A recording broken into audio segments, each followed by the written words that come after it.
Did you get to watch Smackdown this week? John, let me tell you something. Let me talk to you. Nah, I did not get to watch it. Why? Because the whack-ass Cincinnati Bengals, one of Bengals, were on the fucking TV. In preseason. Fucking preseason. They make it all the way to the Super Bowl 1 year, and they get to cover up SmackDown for a fucking preseason game. I don't understand. And we watched two no-name quarterbacks do nothing. Absolutely nothing. We got to watch a live practice for the third stringers. God bless them for trying. And we did not get to see the megastar, the GOAT, L.A. Knight. No, we watched some dude named Brock Clifford throw a fucking ball around. I'm a football fan. I love football. Football Sundays are my favorite. But not in preseason. If we don't have top rookies playing, I don't want to watch it. They're about as useless as basketball cleats. Yeah, half of these guys are going to be selling insurance by the end of the preseason. Yeah. Dummy. Oh. Such a letdown, man. Such a letdown. Because we're going to talk about the show. Because we're going to see highlights on Twitter. Looked like a good show. I mean, it looked great. I got to see most of the highlights on TikTok and Twitter, but we'll go ahead and just cover some of it because eat a bowl of dicks in the film. Eat a bowl of dicks. Yeah. If you're a Bengals fan, like y'all just came out of the woodworks, and I it's not that I hate you all. It's that I hate you all right now. And it's not you all. It's us. We're just bitter. We're a bunch of middle-aged men that like to complain about wrestling. That we didn't even get to watch. Took that from us. You took that from us. So now our podcast is all messed up. Bitches. Yeah, we had to watch AEW with the rest of the neckbeards, and we're upset about it. Anyways, to get to the rundown of what happened on SmackDown, we're just going to sporadically jump around here. So if you watched the show on SmackDown and really wanted a big breakdown, congratulations to you if you did, fuckers. Yeah, if you're in the Ohio Valley area, I'm sorry. You had to watch the team that's probably going to choke again in the playoffs because they can't draft an offensive line to save their life. Fucking Bengals. Fucking God blessed Cincinnati Bengals. You just now got an inflatable outdoor practice facility. It's 2023. You know what I mean? Yeah. Eat a bowl of dicks. 2023, you just now got a practice facility that's indoors. Congratulations. Fucking inflatable. Bitches. You got a bounce house for a practice facility. Anyways. Facility, yes. And then Joe Burrow gets hurt in it. Good job. Dumbasses. Oh, anyways. We'll go ahead and start off the show with Charlotte Flair and Asuka having a match with Io Sky and Bayley running in. Ken alluded to in our pre-production meeting, probably setting up for a fatal four-way match here. I would say so. It may not. And I can see it both ways. I may cut you off there, John. I apologize. I'm still fired up about the Bengals. I can see, since it's only going to be Payback as the next big pay-per-view, I can see maybe a tag match between Bayley, Io, and then Charlotte and Asuka. I think they're going to let Bianca rehab and heal a little bit, but I wouldn't be surprised if she doesn't make a guest appearance there. But either way, I think we're going to a fatal four-way or a tag match, and I'm still a little salty about it. But can I bring up something to you real quick, John? Okay? Let me talk to you. All right. I was listening to Booker T talk about Bianca winning and then losing in 95 seconds. Mm-hmm. I think it's a numbers game. What he said was a numbers game. I think he's right on that. He was a, 2-time heavyweight champ? Who, Booker The T now or her? Bianca Booker T. He's five-time heavyweight champ. That's on his 5 time. But I think what he's alluding to though is like Bianca is now 2 time. You know what I mean? So I think it's get her numbers up. So that way she's on like the Charlotte, Cena, Hogan levels and stuff. But I digress. I'm sorry. I'm just a little flustered tonight. Next. Yeah. Next, we had Santos Escobar getting jumped backstage by Theory. We'll go ahead and just break down what the hell this was. Santos got hurt by Theory jumping him, and then later on, we figured out that Rey Mysterio was going to be hopping into the match for him. And for some damn reason, this is just going to pile on to the hate we're spewing in this episode. We have a guy who's a couple years away from retirement in Rey Mysterio, winning a title from a guy who's just now getting started in his career. So here's my thing. Fuck the Bengals. Okay? Say it again. Fuck the Bengals. But with that being said, you know what, John, I don't have anything for this. I was gonna try to justify it and be positive, but I feel there's a lot more people deserving to hold that title right now that we can really start pushing heavily. Yeah. LA Knight being one of them, Chad Gable being one of them. He's in the same locker room. LA Knight is right there in the same locker room. I understand this is probably just a work injury and they're setting up for something, but why? Why are we we're giving it to a guy who's how old is he? Is he close to his 50s? Is he there in his 50s? I don't know. But he's gotta be. We're giving it to a guy who's held every single championship in every single promotion that he's ever worked in, versus a guy who is Austin Theory, who's literally just started in his career. I don't get it. I know his title run's been kind of terrible, but I mean, it makes no sense. I mean, that title was in full run, dude, when you had Seth Rollins, Bobby, and Austin going at it. But then it's like they didn't have a storyline set up, and they're like, oh, shit, we forgot. Because he didn't do shit for weeks. And then he kind of got back into a few matches with was Bronson Reed and them. And then he kind of disappeared again. Fuck, he hasn't wrestled on a pay-per-view in how long? It's been a couple. I think it might be since WrestleMania. I mean, the paradigm shifted a little bit, because there for a while, the Intercontinental title was working man title, like it was the paid way to get you into the big leagues. You go back and look at Macho, Ultimate, all those guys, and then the U.S. kind of took over it when Bobby had it. It kind of became like a prestigious championship. Yeah. But I think Gunther's elevated the Intercontinental title back to being like the third ranked title, and I don't think Austin was able to push that title the way Bobby and them did. You know what I mean?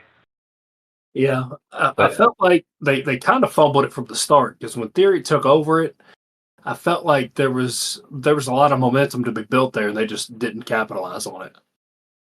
They didn't, man, and he was in a perfect storyline, and then it just stopped, and then he just wasn't a part of anything anymore. And he's not really had. I mean, you go back even with the Santos Escobar stuff, dude. It was quick. It's a tournament to set up a match that they waited 3 more weeks before they even were supposed to have, and then Ray gets hurt, so it pushes it back even further. So it makes sense now why they did what they did. I think the whole point originally was split the title back from Ray, which I mean.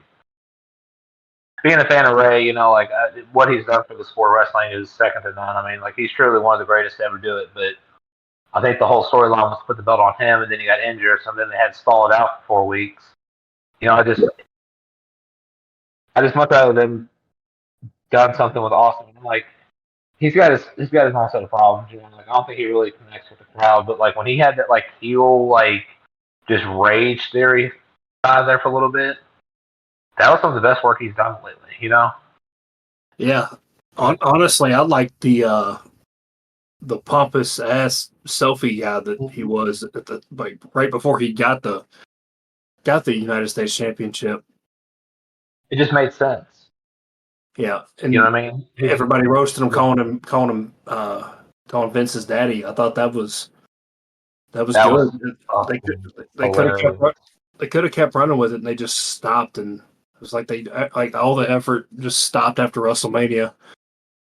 You know who else isn't running right now? Who? Joe Burrow. Fuck the Bengals. Sorry. Yeah, he gets a calf cramp, the whole internet explodes, and now we're forced to watch preseason games. Fuck. Just kidding. Godspeed you on your recovery, Joe Burrow. You are an elite quarterback. We do love you here, but you weren't on the field, so I don't really care. Yeah. Well, if we can just not have any more live practices during Friday Night Smackdown, that'd be great. Fox, that'd be just wonderful.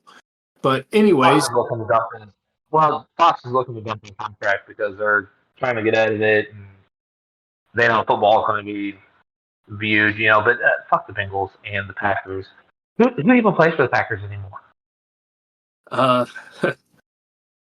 Backup Jordan Love is now going to be the starting quarterback. But this is not the TNJ Sports Podcast. This is the wrestling podcast. We're going to get right back into it. Keep going on a tangent. I'm sorry. I'm sorry. Also, be on the lookout. Me and Ken might be starting our own little thing here soon. But anyways, hopping right back into it, we had one of the worst matches of the night from two of the people that you wouldn't expect it to happen from. Karrion Kross and AJ Styles. They had the most they had an AEW-esque match where Karrion was not hanging on to whatever the hell they were trying to do, and he just kept falling off of AJ, and they just kept trying to go for the same move. I don't know if Ken, I don't know if you've been watching AEW recently, but whenever they mess up a move, they keep trying to go back to it instead of just keeping the match moving along. And drop it and move on. God.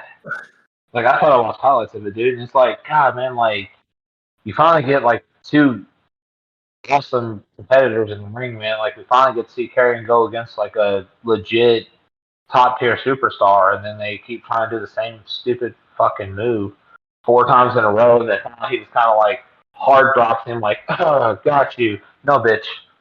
You got a botch is what you got. Yeah, these two have been going at it for a little bit, but we've only been getting like 2 to 3 minute segments with them, and they finally let them cook. Finally let them cook, and then they just keep trying to do this whatever the hell that I don't even know what that move was. Honestly, I don't want to know at this point because we got to watch the Bengals play in a preseason game where there's no blitzes. There's hardly any game plans put in there. It's all dive zones, medium throws. Oh, but Kenneth, they threw a 40-yard touchdown. Shut up. Bengals fan, worse than AEW fans. Anyways, sorry. Go ahead, buddy. Whoa, that's a hot take of the night. Bengals fans now have neck beards. But the one positive of that whole match, we got to see Scarlett. Yep, that's it. Was. Oh, indubitably. Indubitably. To move on along before we bash the Bengals any more than every other team in the NFL has already done, we had Edge coming out to announce a match with Sheamus next week for his 25th anniversary in Toronto. Good on Edge. That's going to be a fucking banger, dude. That might be matching. Yeah, that's definitely going to be on our top 5. Top 10. Sorry, I'm calling it now. That's going to be top 3 matches of the week. Yeah. Top 3. Yeah, that's going to be top 3. That's if LA Knight just doesn't light the house on fire for the next couple episodes of Raw and SmackDown. That's very true. Very true. Speaking of LA Knight, he had a match against Flop Dollar and then cut a promo Dude, afterward.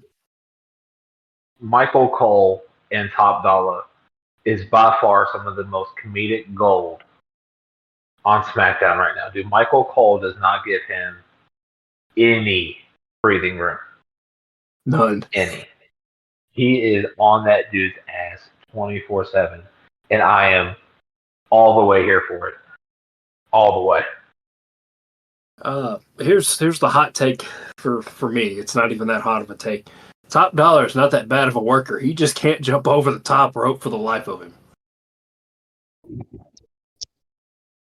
But he is one hell of a jobber. I'll give him that. Yeah. I didn't get to hear the promo that Ellen and I could afterwards, so what was he talking about? Do we know? Basically, he said a line in it. Doesn't matter if you call yourself awesome. And then he looked at the crowd and was like, "Whose game is it?" He said, he was his whole thing. Wow. Basically saying that it doesn't matter if he's on Raw or SmackDown. Love it. Yeah. Saying he's the man. But hopefully here in a couple weeks he will be on SmackDown whenever we plan on being in attendance for it. Yeah, I hope so too. And I also hope that hold on a second. Work isn't Payback that weekend? I'll have to fact check that one. That might be next weekend, never mind. But yeah. Either way, I think we're gonna get a Miz LA Knight Payback pay-per-view match, and I think it's gonna set the house on fire. Yeah, it'll be cool to have. I think it'll be cool to have LA Knight versus The Miz. Mm-hmm. Oh, it's on September 2nd. I had to Google it real quick. So yeah, Payback? Yeah, we'll still have a little bit. It'll be the week after. There you go. Okay. Cool. But next we had another hint towards the Hurt Business. They didn't really say Hurt Business or anything, but you saw the Street Profits and Bobby Lashley all sitting around in suits talking about what they did to the people in the ring last weekend, saying, or Bobby saying, you all have done great things, but imagine what we can do together. Just imagine. This is a staple I love. I love the Street Profits. I love Bobby. I don't know if I love MVP, but I'm still out on Omos. I think if I'm gonna fucking bash my head against the wall when I say it. As long as they give him kind of like the solo treatment where he's just like the muscle, like the meat cannon, like he just the bruiser of the group, I guess. What I'm looking for here. Like I think if they do that, they can probably play it out right. But dude, just imagine if we can get Bobby, Street Profits, Carmelo, and Trick Williams.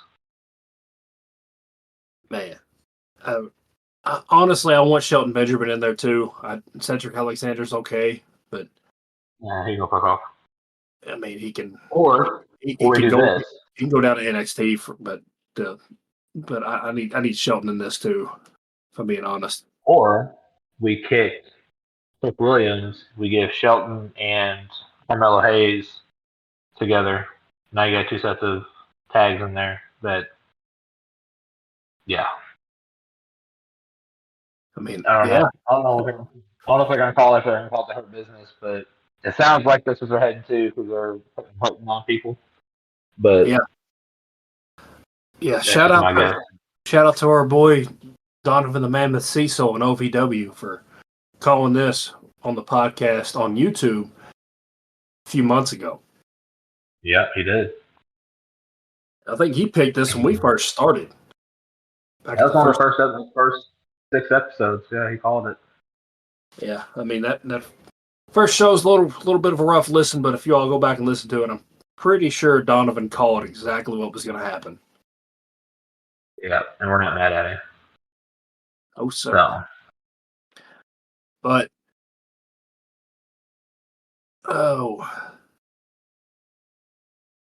next we had another part of how the bloodline turns, the Bloodashians, days of our bloodline, whatever you want to call it.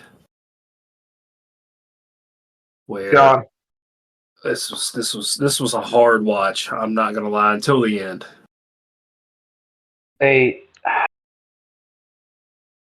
you have one job, is not to fuck up the story, and they have proceeded to do that at every turn. They have proceeded. They have Eiffel Towered this at this point. They have literally let Jimmy go out there and go, Oos, I just didn't want you to turn out to be like him. With him standing right behind you. Are you on the same team or not? You just super kicked his head off like 2 weeks ago, 2 or 3 weeks ago. They could have done any other story angle on this. And then you had Paul Heyman, I guess, not too long ago, in an interview said that, like, they're just now on the top of the third in the storyline, bro. Take me out, please. This has gone on too far. I know I posted in the message group earlier that it's not maybe a story angle because, towards the end, Jake super kicked pretty much everybody and dropped everybody and then said that he was out of the bloodline, out of the WWE. And now he's taken off the roster page on WWE. He's in the alumni section. They say this due to maybe a contract expiring this month. I don't think it is. I don't know. God bless, man. It's a work. It's a work 100%. If anything, if they do anything outside of, if he does anything outside of WWE, it could be to bring up another one of his cousins. I don't know if you saw that clip of his cousin. But yeah, that's Umaga's son. Yeah, but no. This is 100% a work. He's going on. He's either going on vacation, or he's going to bring up one of his cousins with him. There's no way they're doing anything else with this. With how hot this is right now, as bad as the story is at this point, this is 100% a work. So here's where I'm at. If Jay's really leaving, I understand it. Cool, go to AEW, do your thing. Go fight for championships over there. But if it's a work, I think I put it out there. I think he'll probably take some time off, whether he get injured or just spend time with his family because the Usos didn't really miss any time. Like they're there every Friday. So maybe it's just a little breather. Maybe he reappears at WrestleMania 40 and costs Roman the title or something. No, I don't know. But when I watched that highlight and saw Jimmy, I think, I don't think he like him move. I was like, you couldn't have pretty bad. Your reasoning? Oh, I was like, that's your reasoning? Like that's the story you're going with, is that you didn't want him to turn out to be like Roman. But here's my thing, okay? And I didn't even think about this until a couple days later and I could work through it. Tribal combat. There's no outside interference. It's a made up stipulation, and for tribal combat goes back to, like the olden days, where like, a warrior could challenge a chief, to like for claim of the throne and stuff, but there's no outside interference. You know what I mean? And then you had two. So it's like the MMA fight. Super fucking pointless to call it tribal combat if you're going to just do everything opposite of what it actually means. Yeah. And then now, I thought like Jay's super over. Not super over, but he's pretty over with the crowd. And he's definitely the better of him and Jimmy. And now what's Jimmy do? Falls back in line after he's super kicked Roman twice. No, I thought Roman did have that little thing. He's like, "What do you want? Like a jet?" have it. Oh God. This makes zero sense. Anyways, we're going to hit on the main points of Collision tonight because we really didn't get to watch SmackDown. We kind of had to watch bits and pieces and full matches on TikTok and Instagram and Twitter. Thank God for those three social media platforms because, the Bengals and Fox are just colluding against us at this point. Fucking Bengals. But all right. Anyways, do you guys feel great for SmackDown? Just from the review reports? No. I was going to get, if we got to actually watch this, an A-. Yeah. I was gonna say like a B for me. Like watching the highlight stuff, a couple botches, and Jimmy saying the stupid shit he did kind of brought it down for me. But outside that, it was a great show, But yeah, we'll watch it in 2 weeks when it's on Peacock. But yeah, F minus for the Bengals. Yeah, for anybody who's a fan of the Bengals, sorry, but your team's not winning Super Bowl this year. I hate to tell you. Right. But it's better you hear it now than later. Yeah, we can go on around on that. But anyways, to Collision. This is, if you love just pure wrestling and a little bit of storylines mixed in between, and then telling stories that happened in different wrestling promotions a couple of years ago or whatever, this is your show. Samoa Joe and CM Punk are making me watch this wrestling show. I absolutely hate the Wednesday night show. I feel like it's just thrown together last minute with somebody doing cocaine in the back. But this,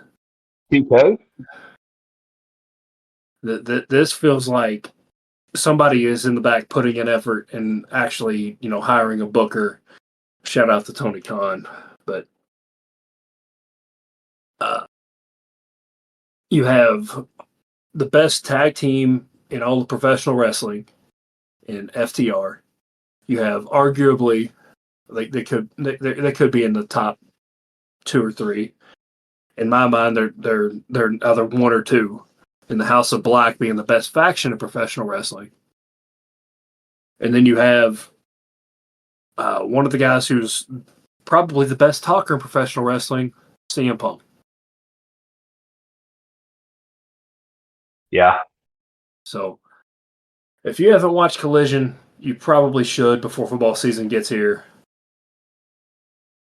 Because God knows college football is going to be taking over our lives here soon. Oh, I'm so ready.